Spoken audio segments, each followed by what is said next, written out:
Hello and welcome to Crux Investor. We caught up earlier today with Tony Harwood. He's the CEO of Montero Mining Exploration, TSX.V, exploration company hunting for gold in Chile. If you want our thoughts on the conversation, their plans for this year, you can find that at cruxinvestor.com/club, where you can also find detailed company reports and analysis on a variety of companies and projects. We've got commentary from experts from around the world on different companies and commodities. You might find that quite interesting.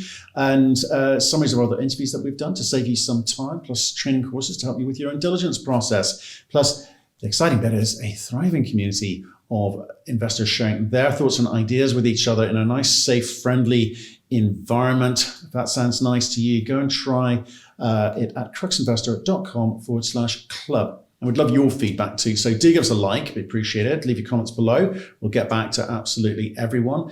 And if you want to see precisely what we talked about today, do take a look in the description below. Tony, how are you doing, sir? Yeah, very well, sir. How are you doing? I am not too bad. Not too bad. Where are you holed up? I'm holed up here in Johannesburg, South Africa. In the summer, it's a lot warmer than you guys in the Northern Hemisphere. But yeah, working away. There are worse places to be, aren't there? Not too bad at all. Lovely town. Right. So, Tony, this is the first time we've met and spoken. New story to us in the shape of Montero. And obviously, you've been around Africa a bit, and I think we've kind of bumped into each other on paper, I suspect, once or twice from my banking days. But here to hear the Montero story, and I'm really excited to hear it. So could you, first of all, before we kind of get into some of the questions I'm keen to ask, give us that 1 minute overview and I'll pick it up from there. Yeah, we're listed on TSX.V, 38 million shares out. We're a company that's focused on gold and silver in Chile. We've changed tack due to COVID-19, like mid last year. The board are technically driven, 3 geologists and two mining entrepreneurs. All got great experience in gold, silver, base metals. Why Chile? Great place to operate. Why gold and silver? Fantastic metals to be involved in and aligned with our expertise levels. Yeah, brilliant. Thanks for that. It is a great place to do business, but your expertise is Africa, typically. That's where what you're known for. So isn't that a bit of a leap for you? South America? Well, no, well, I've actually worked in Chile. I was, and many of my board have actually worked in Chile and in South America. I speak some Spanish. When I was at Plaza Dome, we had some mines in Chile. We had an exploration group in Chile. Jean Desrivières was ex-BHP VP, based in Chile for 13 years. Greg Hall, our one of our directors, also has done a great deal of work in Chile and South America. Right, and we'll get onto the team in a second, because that's the kind of main focus, the Chile operations. But I want to deal with an outlier. The outlier being what's happening in Tanzania. You've raised some money recently to deal with a bit of an issue with the Tanzanian government. So, give us an update.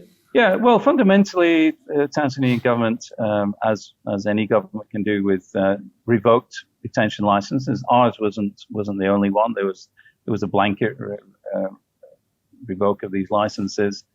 We've tried for 2 years to discuss with the government a solution. They were not really coming to the table.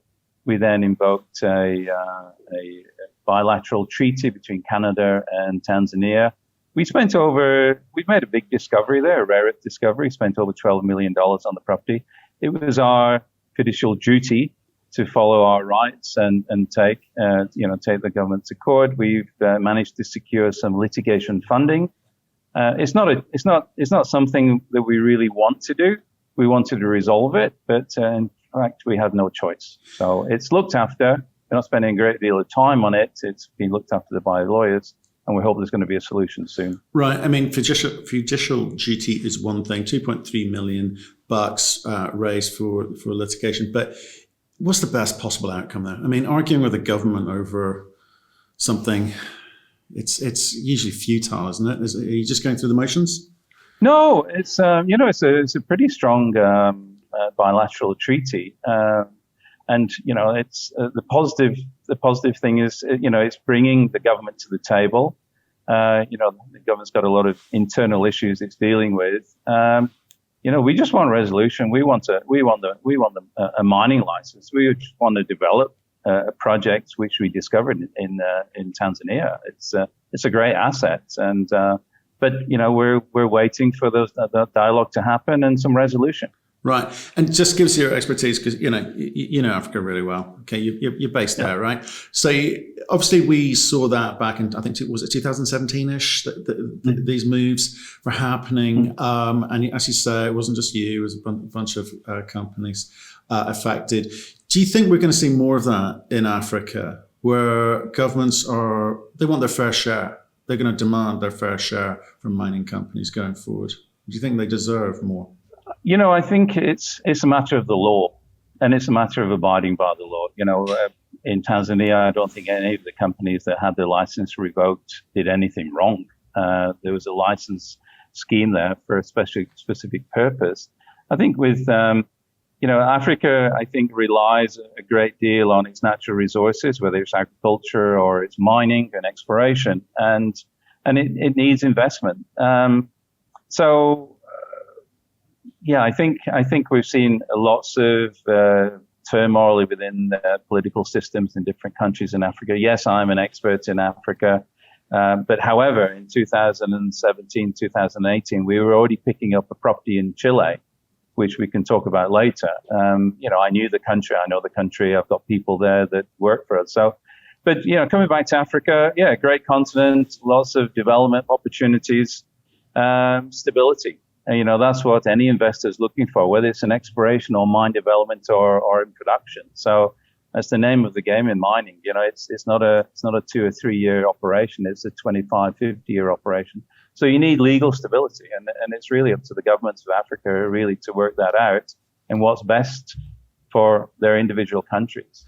Yeah, it is. And I'm just intrigued by the fairness of it, as in it's got to work for both sides, right? That mining law is the mining law. And if they adapt it, I think, I do remember around that time, some East African countries, trying to change the code, trying to change the royalty rates, the tax rates, and, the mining sector threw their hands up and went, well, how could you possibly? There's got to be a dialogue. There's got to be a better dialogue, I suspect, between the mining industry. No, absolutely. And I don't think the mining industry is against that. We go into a country, as explorationists, as mining companies, we look at the law, we look at the legislative system, the fiscal system, we're guests in those countries, so it's like, let's abide by the law, which we do. This is the name of the game. This is the restrictions, the taxes, and so on. We know those. We don't avoid them. As a Canadian company, we have to do everything properly. And I've got a history of doing everything properly in my career. And so those are the rules. Now, if you want to change those rules, that's fine. Any government can do that. Dialogue's obviously a nice thing to have, which is great. And I don't think any mining company or exploration company is against dialogues. That's why in many countries they've set up, mining committees and, mining councils to represent mining companies with government. Nobody's against change, and nobody's against having a fair and equitable system in the mining sector. But, to have your license confiscated, which happened to us with no warning and no sort of alternative, well, we've taken this off you, well, why don't you apply for this, or why don't you do this? Just silence, really. And again, we're not spending our career fighting in courts and so on. It's just not, I'm a geologist. I want to discover mineral deposits. I want to, and bring wealth. I want to employ people. I want to pay taxes. I want to do all these things. So, So talk to me about what happened there. That was a rare earths project, right? And I get that you said, like 2018, you're also hunting down gold in South America. That's fine. Yeah. But that's quite a segue. Those two very different marketplaces. How much money had you spent on the rare earths project? $12 million US. But had you been spending it at the time, up until the time it was the license was revoked? Yeah, we had. Now, just to put it in context, in Tanzania, they had a very, very nice system where you had exploration licenses, you had mining licenses, you had exclusive right to go from exploration to mining if you did everything correctly and you passed all the hurdles, which were fine. But they had a very neat thing which some other countries also have, which is called a retention license, and it's a halfway street. So if you reach the end of your exploration period, then if the prices of the commodity that you're involved in or the equity markets or the debt markets weren't correct, there was something which didn't quite make it for your project to move forward. They had this license called a retention license. It was valid for 5 years. And in that time, yes, you could work on your project. You paid your taxes, you paid your license fees, you still employed people in country, but you were waiting for a catalyst. And the catalyst in the rare earth case was the prices to go up. Yeah. Okay. Yeah. And rare earths is a dark art. It seems. A lot of rare earths companies are sort of struggling to get off the ground with it unless they've got some kind of Chinese funding, because that is 90% of the market right there. I guess you must have been relieved when you found a gold project then. Yeah. Well. Yeah. So we'd been involved in lithium. We had some lithium projects in Namibia and also in Chile. Like many of these specialty metals and green metals, they go on a high and then they go on a low, and we're waiting for electric cars to take off, and there's a global slump and the prices come down. So there was an opportunity with COVID-19 to change tack. We knew, I've got contacts all over the world, and so have my board. And we started, we'd already had a footprint in Chile, so we started asking friends and contacts in Chile. And, we came across an opportunity where a group was leaving this gold project. They'd spent about $1 million on it. And then, so we acquired the particular project. So why Isabella. Why was COVID the catalyst for that change? Because lithium in 2017 had been doing quite well, and then it kind of fell away as quickly as it came for the reasons you lay out. And I think it's coming back this year. It would seem so. And Chile, great jurisdiction for lithium. So, but you had to segue because of the markets into gold. So you've gone from rare earths, lithium, and now gold. Good gold environment. Positive gold environment. Why was COVID the catalyst for that? Uncertainty in the markets, uncertainty where we're going, and really the only really positives in the world at this time last year was gold. We could see copper coming back. We see silver following gold, and it's going back to our base roots. Our base roots are the majority of our board experiencing precious metals in gold. I spent 20, 30 years involved in gold exploration. So it's like, well, look, there's an opportunity here. Let's go to something that we know, we've got experience in, we know the country, we've got contacts there. So I'm working with people I work with at Placer in Chile. They're doing a lot of the exploration work for us.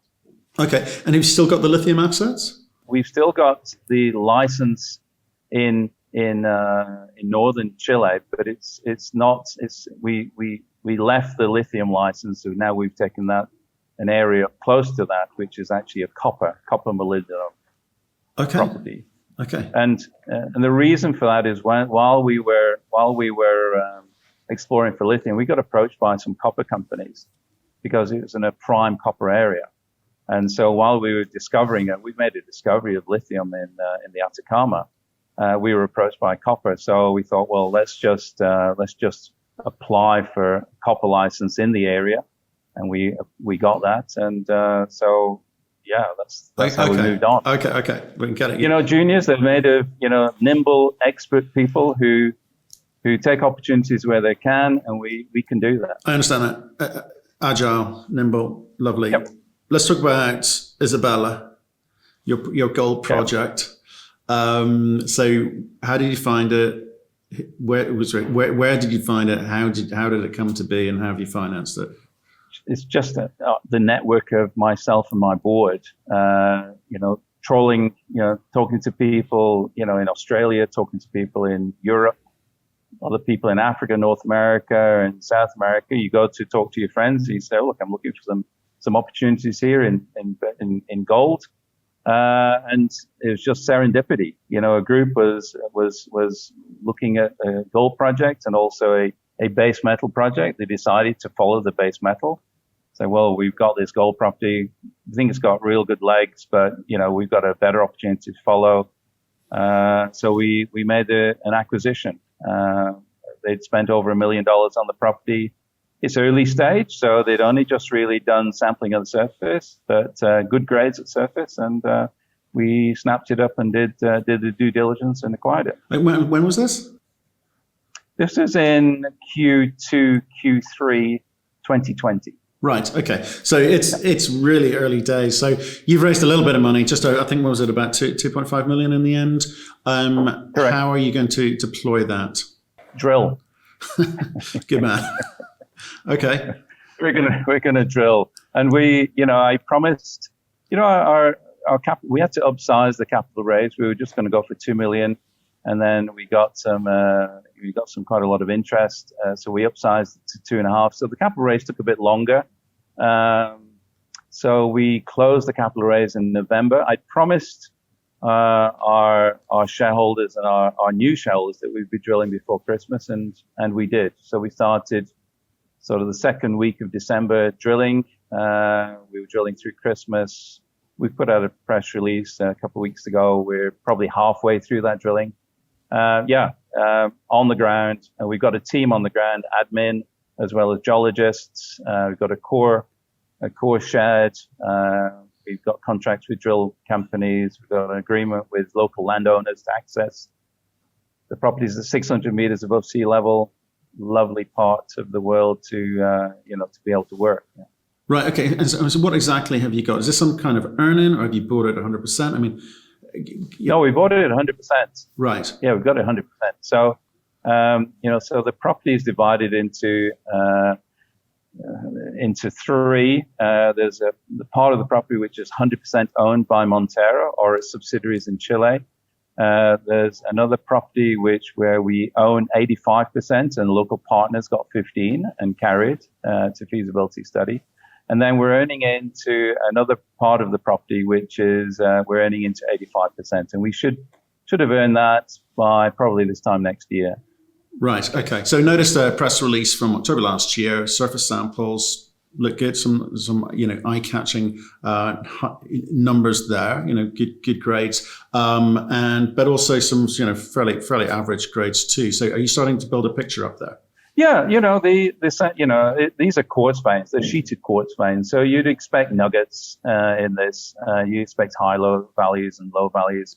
We're really confirming. We've had 2 periods of confirmation. We went through a due diligence period where we took some surface samples, and then once we got our team on the ground, we were getting a lot of information from the geologists that had previously worked on the property.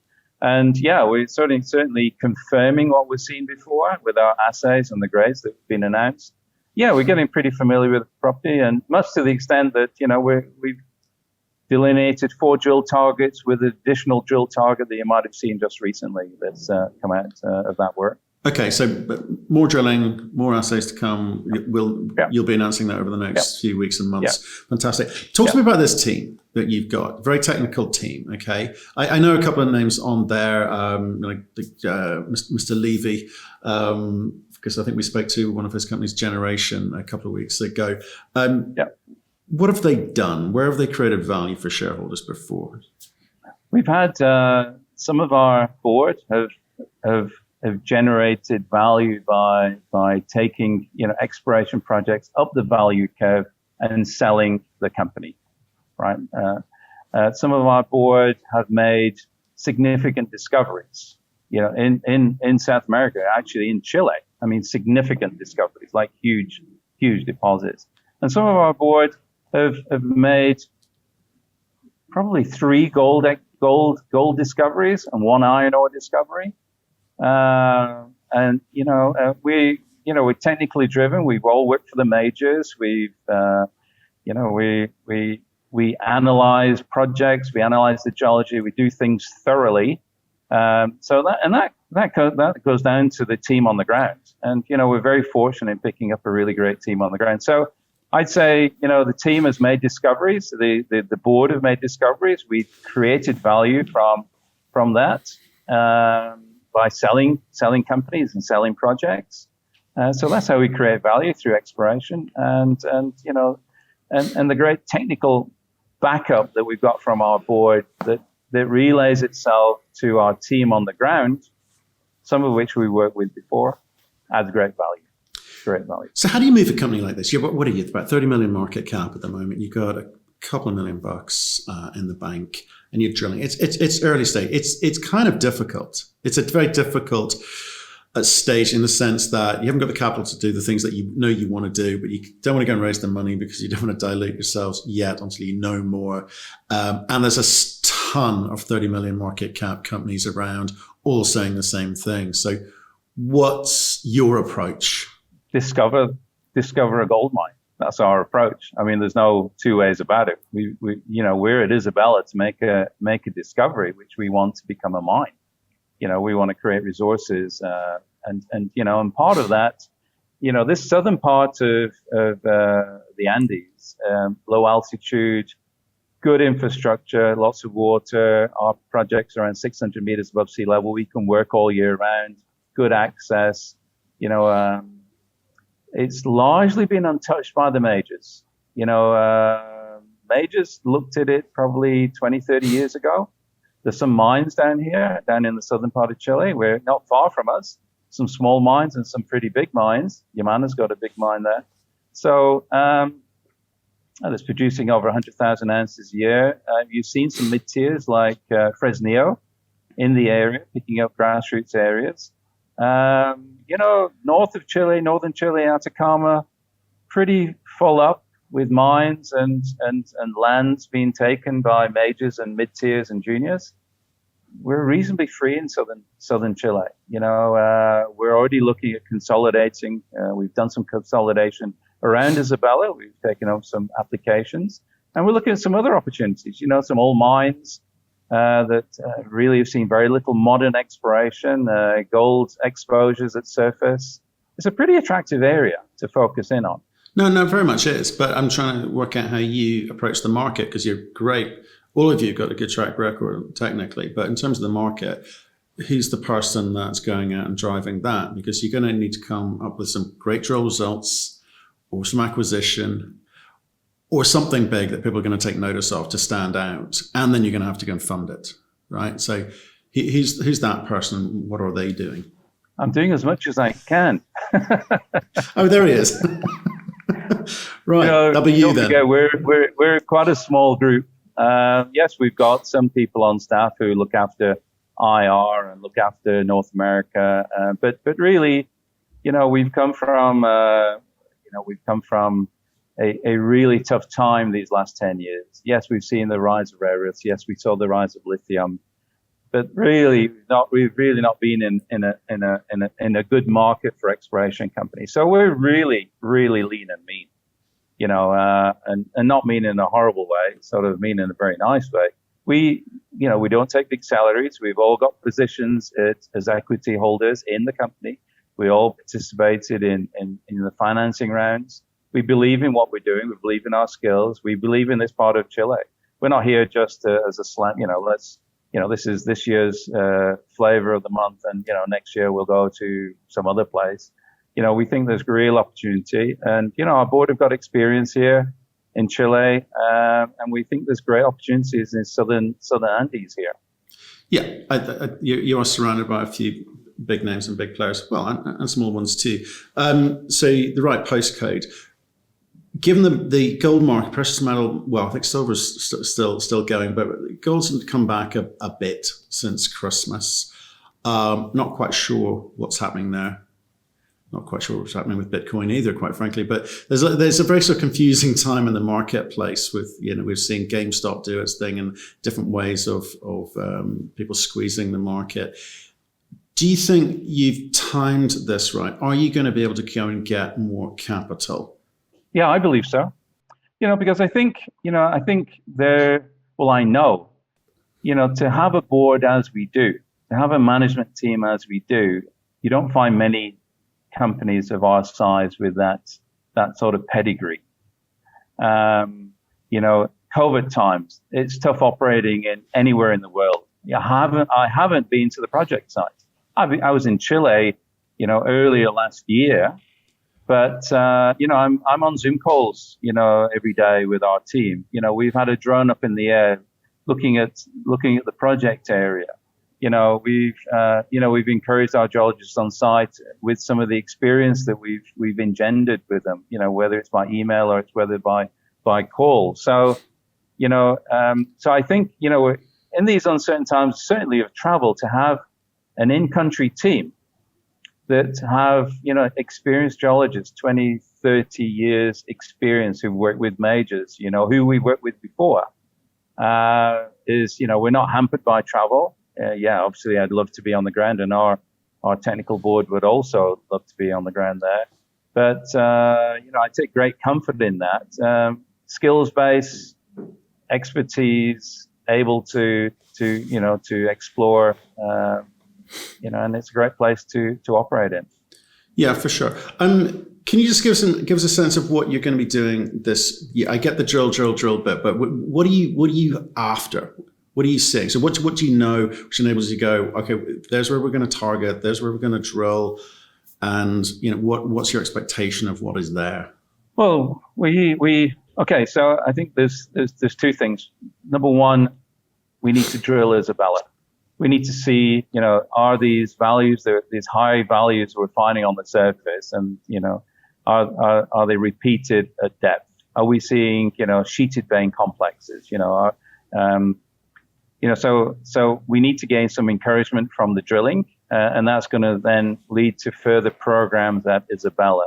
But I think also the other area that we're looking at is consolidating some of the other opportunities that we've been seeing in this southern Andean area, whether it's all mines or all prospects, which were drilled 20 or 30 years ago with very encouraging results, and for whatever reason, the major never followed up. And we're seeing those sort of things. So again, I'll point out,